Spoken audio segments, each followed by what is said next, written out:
writing want to know more about writing successful plays on unusual subjects?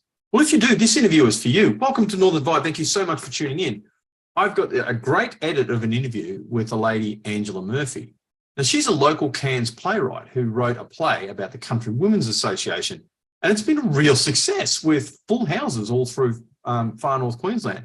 Now, me personally, I've seen the play, I love it, and I love the Country Women's Association. Now, the Country Women's Association really are an important institution that upholds society's values, and they're women who just make stuff happen. But considering the topic, I have to say that, it's a very pleasant surprise that this play has been as successful as it has been. And it's genuinely great. As I said, I've seen it and I love it.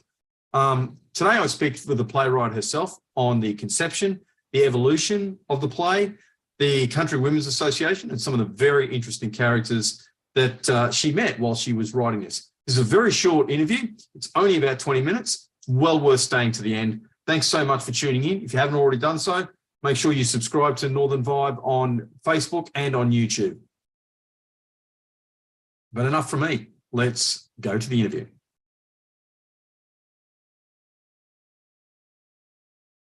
You're a creative person, quite good at, and somewhat of an accomplished wordsmith. I really want to go into that, but before we do that, I'd like you to discuss your latest play, which I've seen and I think is absolutely brilliant, More Than Tea and Scones. Yeah, well, the idea came for two things. If I think back, after I finished my last production in 2020, I was sort of in that space where you're looking for new ideas or thoughts about what else to do. I did see an ABC broadcast talking to one of the state members in New South Wales, CWA, and she was just talking about a lot of the things that the CWA had achieved nationally, which was helping domestic violence victims, supporting medicinal marijuana, getting the rumble strips on the side of the road, the white lines, just big issue ticket items that I think a lot of the people just wouldn't know about. And the CWA is very, very much works behind the scenes, and they don't blow their own trumpet in many ways, but they've done enormous things in disaster support. When cyclones or floods or drought, they come in with fundraising that they do off the smell of an oily rag, and they give money, and it's a volunteer organization. So a lot of that attracted me to it. And then the other thing was that I was born in Brisbane, but I spent many years in Cairns, and so I traveled between Brisbane and Cairns many times in driving up and down that road, and really saw want to go lots into of that. CWA halls scattered all the way along and up and down, and they just there and very similar, blue and white, and some are made out of corrugated iron sheeting, some are Besser brick, but a lot of tongue and groove and corrugated iron roofs. And I just got interested in who's behind all these halls that exist in community and what happens there. So I put the two together, and then I made a phone call to Meg Trimble, who's the Far North Queensland divisional president here in Cairns, and asked her what she thought of the idea. And she said, well, it's okay it's not really important what I think, that it has to go through state office. So then I contacted the state office in Brisbane and put it in writing, and they came on board with their preliminary support and sort of said, well, go to the first stage, see how it goes with all your research, and then on board with their after that preliminary support. So I applied for some Arts Queensland funding. I got it, and then that's when I travelled 2,200 kilometres through the end of August 2021 through till Feb the next year, all over North Queensland, up to Cooktown, down to Tully and out west, and interviewed over 70 women, visited or engaged with 22 CWA halls, took lots of photos, had some wonderful conversations, and basically collated all that research together. So when I got it together in March 2022, we put on a creative development at the Freshwater CWA Hall, and then I put on like a public viewing to air the material that we collected, or I'd collected to that date. And that's when I engaged some actors, and Rachel Terry, who's the director, who's been with the show since then. And yeah, we did just 5 days of sort of getting it together and pulling the script together in that period. And then on the Friday evening, we did a show to about 35 people came, mainly the public. Some of my creative friends and some CWA people. And so it was just really successful. Just people loved it. And that was only that was the actors still had scripts. The material was still pretty raw. You know, we hadn't really refined it. And then based on that, then the CWA approached me and said they were having a conference in June 2022 in Cairns. They call it the Far Northern Conference. So it meant that all the state executive and all members of all the way up and down the coast of Queensland were coming to Cairns for the conference. So they asked if we could put on some of the show for them at the Earlville CWA Hall. So we did that. And again, actors were there, but they had scripts in hand. We did some of the different, narratives. We didn't do exactly what we'd done in Freshwater to try out some different ones. And and that was really successful. They loved it. So that was all CWA, including the state president, viewed it at that point. So we knew by then we had a pretty good product. And then so further work went into it in between the next 6 months. And I think too, I did apply for some more funding at that time, but because of the floods in Queensland and everything, a lot of the money got diverted out of arts pools and into other stuff, which was fair enough at the time. So then we did a scent sale, which is what CWAs do at the end of November 2022 as a bit of a fundraiser for this production, but also to just do more of the show there. So we sort of did 3 little mini versions last year. And, it was always really successful. And so then I got more Arts Queensland funding. I applied for the Australian Cultural Platform with Tim Fairfax's encouragement, who, if you might know, he's a philanthropist in Australia, Tim Fairfax Foundation. His grandmother was the initial president of the Queensland Country Women's Association in Brisbane in 1922. So he's very much knows about the CWA. So he said if I launched the Australian Cultural Platform as a fundraising thing, it's like a GoFundMe thing, except it's under a cultural banner, but it means that people's donations are tax deductible. So I set that up. It's not, you can't just do it overnight. You've got to gather information, and it's got to be quite legitimate because it goes through the Australian Tax Office. But once I did that, then he put in money, and other people put in funds. And so I raised quite a bit of money through there. And the scent sale and other people donated money. And with that, combined with the Arts Queensland funds, we had enough for a production. So that's when we went into production headspace in the beginning of this year. And I picked out some dates. I said, not in the cyclone season, not when it's too hot, do it when after all the holidays with Easter and all the public holidays around May and that. So that's when it started at this period. And then with Rachel's encouragement, then we decided I had considered doing a main stage production because I've done that before, but because we'd trialed it in the CWA halls already and people loved the fact that it was in situ and that they were actually, the Queen was on the wall,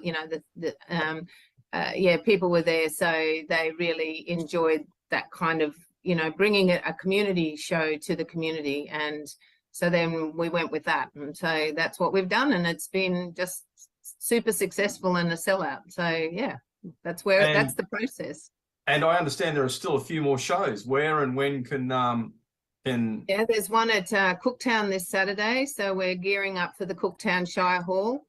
And yes, so that's, the try booking there. The Mareeba one, I think I just had a look a minute ago. It's probably got about 19 seats left on the Mareeba Shire CWA Hall.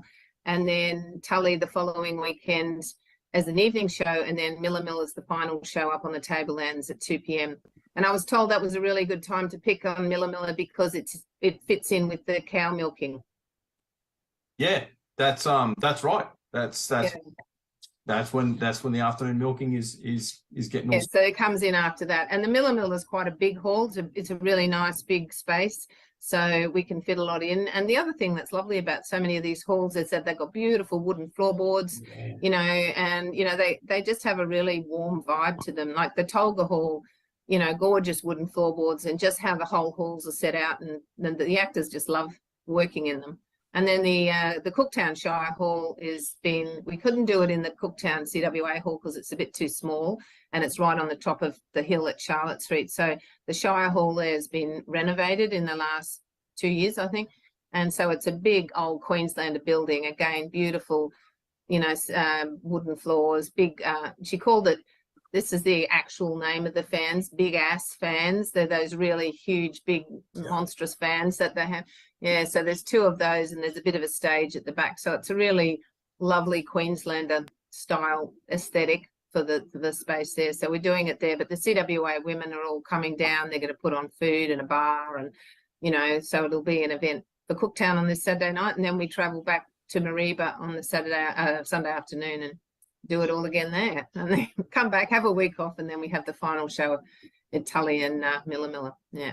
Well, it's all very exciting, and the thing I love about it is that finally, a play that's not a sneering, mocking, snarling. There's so much rubbish that's being produced nowadays. And I saw this, and I thought the dialogue was great. I thought the music was great. I thought the acting was great. I thought the theme was great. I genuinely just loved it. And it was such a positive thing, and it celebrated, it didn't mock God, Queen, country, or women. Like, it was just, and it didn't have women as Wonder Woman holding men upside down, throwing them against the wall. And I think that's, it came out really, really respectful. And that came out of the stories, like all the narratives that I collected. The women were really generous, with their time with me. Some of them I interviewed in their homes. They invited me into their actual houses, and others were held in the halls with maybe 4 or 5 women came to the hall, and we had a kind of collective interview. So they shared really, lovely stories and heartfelt stories, and ones that nearly had me in tears while I was trying to do the interview, but they were just really generous, and then some hilarious, so it was this combination of, and then I think that was the skill of the director, because she's able to work out the sequence of all the narratives. So we sort of put when I finished the stories, we laid them all on the table, and then worked around how you put them together so that you're sort of, balancing what the audience is seeing, like with a longer piece than a shorter piece, with a funny piece and a emotive piece, and so that you're getting people on that, that journey that's, going through, and it's not sort of to one thing or another, yeah. Exactly. And, the CWA are excellent. I just come out of the police recently, and my service has been disproportionately country or rural, remote, or regional centres. And I can tell you, like the CWA, like you said, I just love them so much, because you would see them at the disaster centres. Like, we'd be working our guts out and stuff like that, and someone would come up and shove a mince roll in your hand. Like, it'd just be the best thing, and a cup of tea in your hand. And as well as that, like, sometimes we even had major incidents where were totally unplanned. You just had to set stuff up, and you're feeding the SES, and you're feeding these coppers that have come in. You're feeding all these, volunteers. There's all this stuff going on. So it's a search, or it's something like that, or even, we had one that was a kind of like searching for like the manhunt, basically. And the CWA did all the logistics. But it was so good. And the food was awesome. Yeah, it was. And then they said, like at Belvedere Kerr, the derail, said that they would be called if someone got lost at derail. And so they'd go down there and just have big tubs of pasta and, sort of spaghetti bolognese stuff that, and volunteer, they would do it all. And, it was amazing, just their tenacity, but also their resourcefulness when they didn't really have very much. And they told me the Mariba ones, which this didn't make it into not all of the information, because most of the interviews took like an hour. Yeah. So you'd have an hour of text at least. And so we had to kind of work out what we put in, what we take out. But the Mariba women, they were helped when the Lotus Glen Correctional Centre was being built. And so they just need for the staff and the workers, so not for, the correctional centre itself, but when the building was being actually constructed and people were there. So they were asked to cater for it. So it was over like 6 weeks. And so they were using their own pots and pans and kitchens and whatever. And they were cooking all this food. That's so cool. And then bringing it to this work site that was basically just, tents and people, whoever was doing the construction. Yeah. And, just providing food on a daily basis and coming and going with their own cooking facilities, and sort of that was what they did. And the same like with Tinaroo Dam, they were taking And I think a lot of it too was related to the fact that particularly in rural or regional areas, there's not the big, there's not supermarkets on the corners and there's not coffee shops everywhere. So they became those things, and I just know from my experience now being in all these centres and getting to know more and more of the women as I've liaised with them over the time, how embracing and friendly they are, and so you can sort of walk into meetings and everyone's there, oh, hi, you back, da da da da, so that's been really lovely, to feel that camaraderie. And that's certainly something that came out in all the narratives that I did, all the stories. Yeah, so, they do. They back each other up. And it's no picnic being a country woman, because disproportionately we think like squatters' wives and stuff like that, and that's true, but it's not just them. Like it's the coppers' missuses, it's the these women that come in there. And I can tell a story that my wife that my wife said. Like, my wife's an accomplished woman. She's a good cook, a great house, a great builder of the house. She's obviously the linchpin of the family. The woman's only real fault is bad taste in men. So the distance education people were basically the CWA. So when the big distance education camp was organised, so for all these kids, kids came into Laura from all over the Cape, and there was, there's not much there. And all these amazing women just made stuff happen. And Kate came back just going, it was so good to be around all these women who understood what it's like to be a copper's missus, kind of isolated, and it's no picnic, I'm out in the bush kind of stuff. Like, it's a small, but by the same token, that there are these just amazing women that just make stuff happen. It just happens. Yeah, they do. Yeah, and they sort of just rise to occasions all the time. I think with this disaster relief fund, the rural crisis, one of the ones that will send money, not stuff, in the play, but it's about giving funds that go into vouchers. So they don't give out money, but they give out store credits, or they pay people's rates bills, or they pay the car insurance or car registration, or things like that are really practical. But they don't sort of say, here, you can have, $1,000 or something handout. Because when you think about it, a lot of the disaster relief that comes through governments can be exploited by people, whereas this way it goes to the people. They'll pay the bills, but they'll pay the bills rather than giving it to people to do whatever they want with it, So I think it's a really targeted way of helping people, and and it does, it's good. It's not just the exploitational aspect, Angela. Like, one of the other things that happens there is, done badly, or with the best of intentions of this, because it's welfare really. So you get this welfare relief. If it's done badly, it creates dependence and makes things worse. So we've found, I know a little bit about disaster management afterwards, obviously from the practical experience, but we know that if it creates dependence and it facilitates dependence, it's counterproductive. And we find that these local organisations like the CWA and like your Rotary clubs and your Lions clubs and stuff like that, they're the ones that are better at doing it. But wow, that's kudos to you, and big shout out to the CWA, big shout out to Meg Trimble. So to all you amazing members of the Country Women's Association out there, go and see the play.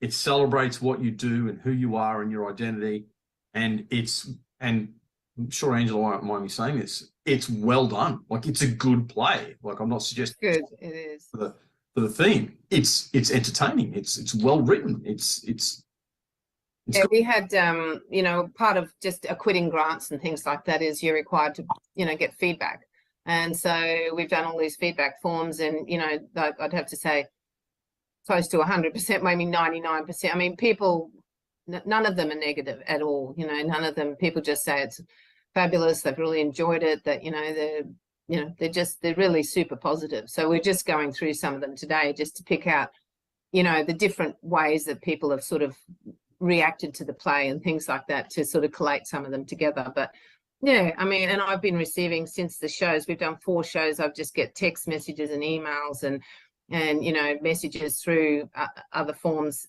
just saying, phone messages, how much people have enjoyed it, and it was just fabulous and things like that. So that's been nice, and I've been able to pass those on to the actors and the director, just telling them this is what's coming in from me, you know. So yeah, it's been good. And who'd have thunk it?